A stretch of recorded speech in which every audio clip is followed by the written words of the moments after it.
Siempre puedes practicar surf, episodio 205.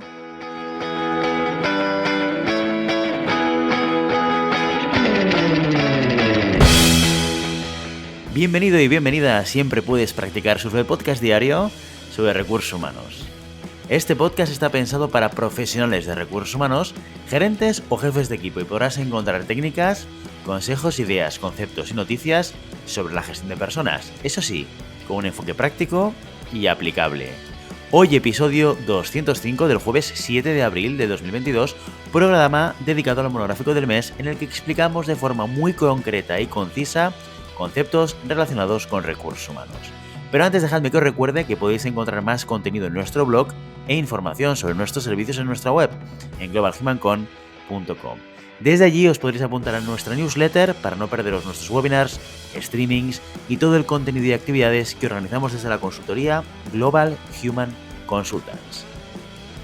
¿De qué va esto de los monográficos? Pues bien, cada jueves, ya lo sabéis, explicamos de forma concreta y concisa conceptos relacionados con recursos humanos. ¿Cómo lo hacemos? Pues cada mes seleccionamos un tema y a partir de ahí cada jueves lo dedicamos a explicar uno o varios conceptos importantes que tienen que ver con ese tema en cuestión. La semana pasada finalizamos el monográfico sobre neuromanagement, un tema que personalmente me resulta muy interesante. Igual de interesante que el tema que iniciamos hoy para la serie de monográficos del mes de abril, Aguas 1000. En general, una de las consultas que más recibimos por parte de nuestros clientes tiene que ver con las políticas retributivas. Y es que cómo plantear una política retributiva que sea adecuada para fidelizar al talento a la vez que se es competitivo con el mercado, es uno de los retos que más de cabeza traen a los profesionales de recursos humanos. Así que nos ha parecido una buena idea crear este monográfico dividido en 3 episodios para explicar todo aquello que es relevante y que más ampollas causa en materia de retribución. Como digo, serán 3 capítulos, uno por cada fase que se necesita superar para diseñar un plan retributivo que haga feliz a los empleados y a tu bolsillo. ¿Cuáles son estas etapas? Primero, se tiene que hacer lo que se llama la valoración de puestos de trabajo. En segundo lugar, una vez valorados los puestos, tenemos que analizar la equidad interna, es decir, cómo estamos pagando a nuestras personas, y compararlo con lo que sucede en el mercado, lo que se llama el análisis de competitividad externa. Y en tercer lugar, pues el tercer paso no es más que la conclusión de los otros dos previos, crear tu propia política retributiva. Y como aquí nos gusta empezar las cosas por el principio, iniciamos esta nueva serie con la valoración de los puestos de trabajo. ¿Qué es la valoración de puestos de trabajo? Pues bien, se trata de una metodología que se emplea para establecer el valor relativo de los puestos de trabajo dentro de una organización. Valor, que no importancia, que no es lo mismo. No podemos hablar de importancia porque si hiciésemos una valoración bajo esa premisa, llegaríamos a la conclusión en que todos los puestos son importantes. Si no, ¿por qué están ahí? Cuando digo valor, me refiero al concepto de la contribución, la contribución que cada puesto ofrece para que la organización pueda cumplir con sus objetivos. Si bien todos los puestos contribuyen a llenar las arcas a fin de mes, no podemos obviar el hecho de que unos roles tienen más responsabilidades que otros. Vamos con un ejemplo para verlo todo mucho más claro. Imaginemos que tenemos una empresa y un departamento formado por una directora comercial, un jefe de ventas, varios administrativos y un equipo de comerciales. Pues bien, es evidente que todos aportan para que la empresa funcione. Sin embargo, si nos preguntásemos de quién depende el departamento, la primera persona que nos vendría a la cabeza, ¿cuál sería? Pues casi seguro que todos estaríamos pensando en la directora comercial. ¿Por qué?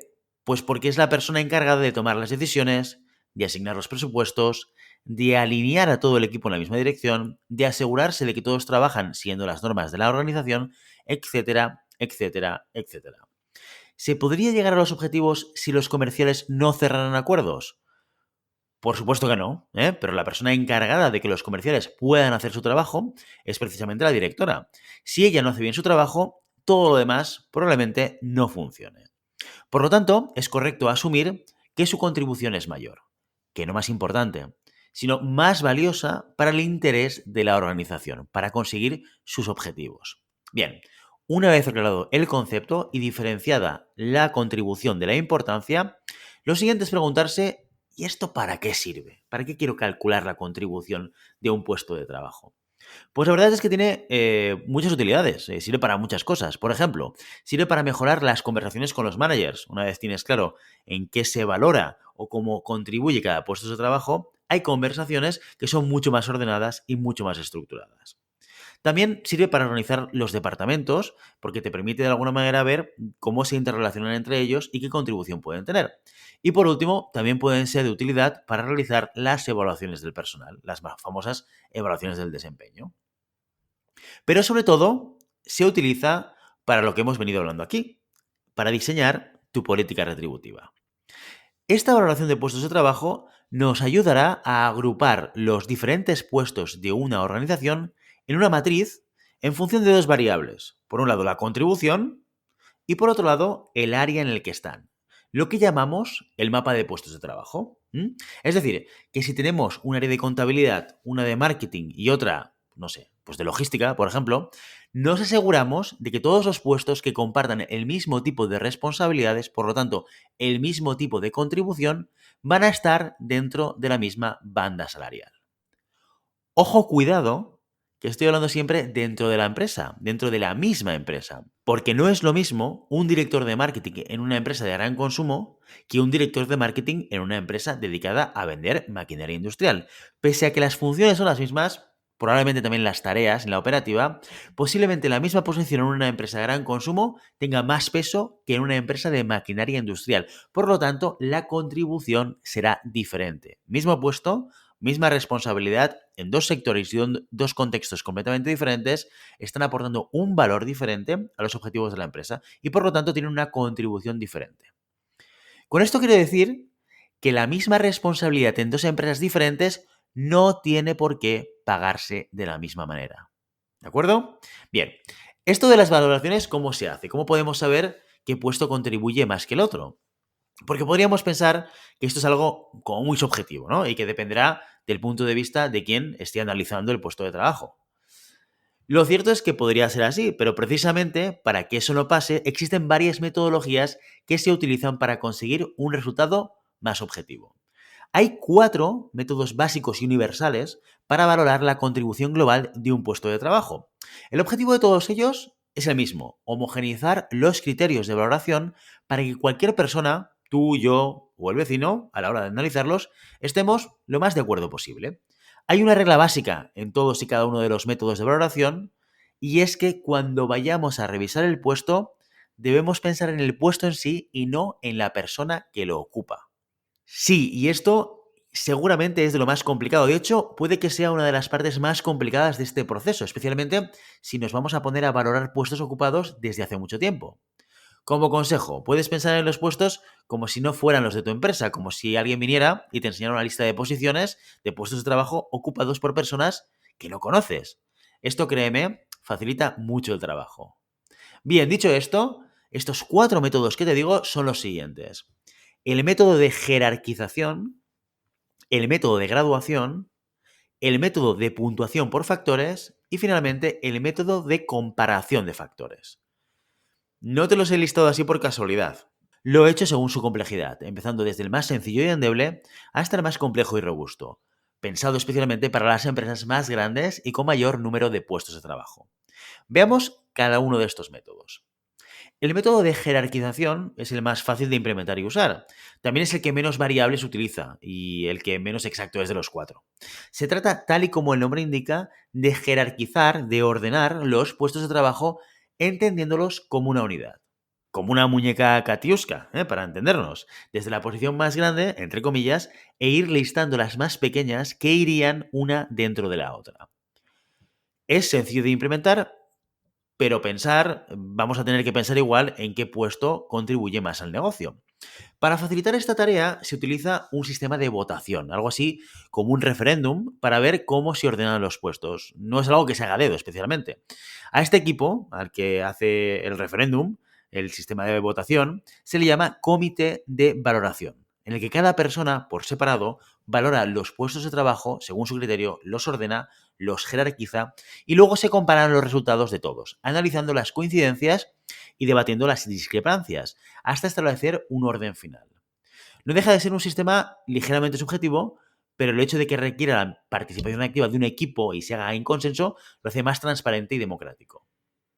Seguimos con el segundo método, que es el método de graduación. El método de graduación supone una evolución del método de jerarquización, es el siguiente nivel, siendo también un método más bien subjetivo y que mantiene el concepto del puesto de trabajo como una unidad, aporta como elemento diferencial el establecimiento de una guía de valoración. Con esta guía, todas las personas que valoran el puesto lo harán bajo los mismos supuestos. Por ejemplo, una guía de valoración del 1 al 10, donde el 1 representa un trabajo en el que se realizan tareas auxiliares, que no requieren conocimientos específicos, ni maquinaria, que siempre están bajo supervisión. Y el 10, por otro lado, un trabajo donde la persona necesita unos conocimientos complejos determinados, saber interpretar, aplicar políticas de empresa, coordinar a otros equipos, aportar soluciones, etcétera, etcétera. Si te fijas, cada grado, cada número, incluye varias tareas. Y esas tareas no siempre coinciden al 100% con la posición que ubicamos en ese grado. Y no pasa nada. La guía no está hecha para que tenga que tener un ajuste al puesto al milímetro. La aplicación de este método sigue teniendo un componente relevante de interpretación, y aunque es más acotado que el de jerarquización, seguiremos necesitando un comité de valoración para componer de manera agregada la ordenación de los puestos dentro de los grados que nos van a servir como guía. Bien, sigamos. Tercera metodología, el método de puntuación por factores.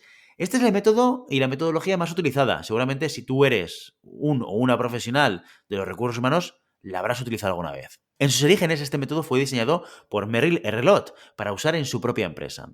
Conceptualmente, la gran diferencia con los métodos anteriores explicados, considerados los no cuantitativos, es que entiende el puesto de trabajo como el resultado de la agregación de diferentes componentes. Es decir, si antes nos enfocábamos en el resultado de un análisis global del puesto de trabajo, con este método analizamos de manera individual los componentes, que llamamos factores, aportando un nivel de profundidad mucho mayor. El gran inconveniente de este método pues, es su complejidad. En la medida en la que el sistema es más robusto, requiere de una mayor definición y de elaborar herramientas adecuadas. ¿Cuáles son estas herramientas adecuadas? Pues bien, fundamentalmente lo que se le llama el manual de valoración, en el que encontraremos todos los factores y subfactores necesarios para completar la valoración con criterio. El primer reto, claramente, es la identificación de los factores o subfactores que vamos a valorar, que componen ese puesto de trabajo. La suerte que tenemos es que desde 1925, fecha en la que se utiliza este método por primera vez hasta hoy, ha pasado tiempo suficiente para tener una perspectiva de los factores y subfactores más utilizados en la práctica. Si nos diéramos un paseo por LinkedIn o InfoJobs y mirásemos todas y cada una de las ofertas de trabajo, da igual de quién sea la oferta o de qué sea la oferta, nos encontraríamos que lo que se busca básicamente son personas que poseen conocimientos técnicos, conocimientos teóricos, idiomas, experiencia, competencia técnica, competencia gerencial, interacción humana, análisis de situaciones, toma de decisiones, autonomía, etcétera, etcétera, etcétera. Esos son los factores y subfactores que contempla esta metodología. Y te podrás preguntar ahora, oye, pero Guillermo, esto es un montón, hay un montón de cosas, ¿tengo que usarlos todos?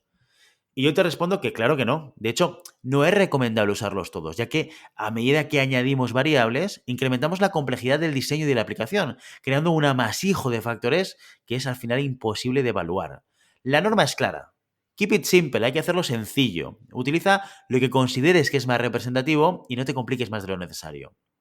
Bien, una vez que conocemos lo que queremos evaluar, lo segundo es definir la puntuación que le vamos a dar a cada factor. Sobre esto también hay diferentes aproximaciones. Muchos métodos de valoración consideran que la exigencia del puesto en conocimientos o experiencia implica un peso mayor en la valoración. Es algo que coincide en varios sistemas.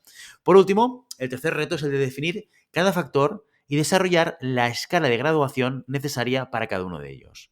Una vez hecho esto, pues ya podrías empezar a implementar el sistema. Finalmente, la cuarta metodología. El método de comparación de factores es una aproximación que pretende evitar o reducir las limitaciones de la puntuación de factores. Estas limitaciones son principalmente que la distancia entre las valoraciones es la misma, no importa que seas auxiliar o que seas técnico o que seas manager o que seas director, la diferencia y la distancia entre los puestos va a ser muy parecida o si no la misma, y que la ponderación de los factores es constante para todos los puestos. Vaya, que luego digan que recursos humanos es una carrera de letras y hablando así parece que esté contando cosas de física cuántica. Vamos a ver, hablando en cristiano, el problema de la puntuación por factores es que puntúa los factores igual para todos. Igual que al principio he mencionado que no es lo mismo un director de marketing en una empresa de gran consumo que en una empresa de maquinaria industrial, no es lo mismo las relaciones con las personas en un puesto directivo que en un puesto operativo. ¿Ambas hablan de interactuar con la gente? Pues probablemente sí. ¿Tiene la misma importancia para los dos roles? Pues probablemente no. Entonces, ¿cómo se establece esta comparación? Y aquí viene uno de los principales riesgos de esta alternativa, que el enfoque se basa en el salario actual medio pagado. En organizaciones con poca equidad podría ser un riesgo utilizar este método de valoración, pero de equidad interna ya hablaremos en el próximo episodio. Volviendo a lo que nos atañe. El proceso que deberíamos seguir en este caso para una valoración de puestos de trabajo utilizando la metodología de comparación de factores sería la siguiente. En primer lugar, identificar los factores y subfactores que usaremos para valorarlos, nada diferente de la tercera metodología. En segundo lugar, identificar los puestos de referencia. Esta es una parte diferencial. Aquellos, y tienen que ser aquellos que sean constantes en la organización y los más sencillos de valorar, ¿vale? En tercer lugar, ordenaremos los puestos de referencia de acuerdo con cada uno de los factores seleccionados. En cuarto lugar, distribuiremos el salario promedio a los puestos de referencia entre cada uno de los factores, lo que nos va a permitir entender cuáles son los pesos de cada factor en función de la retribución y en función del nivel en el que está el puesto de trabajo. Una vez tenemos esto, ya podemos empezar a valorar el resto de puestos de trabajo. Ya por último, solo me queda decirte que por el bien de la salud de más de uno y de una, existen en el mercado metodologías ya establecidas que combinan el método de puntuación por factores y el método de comparación de factores. Así no debemos pensar más de la cuenta. Eso sí, algunos de ellos requieren el uso de una licencia. También es cierto que dadas sus características no son adaptables a todas las empresas. De todas formas, si tienes curiosidad y quieres bichearlos un poco, son los siguientes, o estos son los más relevantes. El método High, el método Urwick-Orr, el método de Piaget y el método Mercer. ¿Qué te ha parecido este primer monográfico de abril? Intensito lo hemos hecho, ¿eh? Prometo que el siguiente no será tan denso. ¿O sí? Y mientras tanto, ya sabes, no puedes detener las olas, pero siempre puedes practicar surf. Y hasta aquí nuestro episodio de hoy. Como siempre, queremos invitaros a que os pongáis en contacto con nosotros, nos deis vuestra opinión y nos sugeráis si tenéis algún tema o alguna pregunta concreta.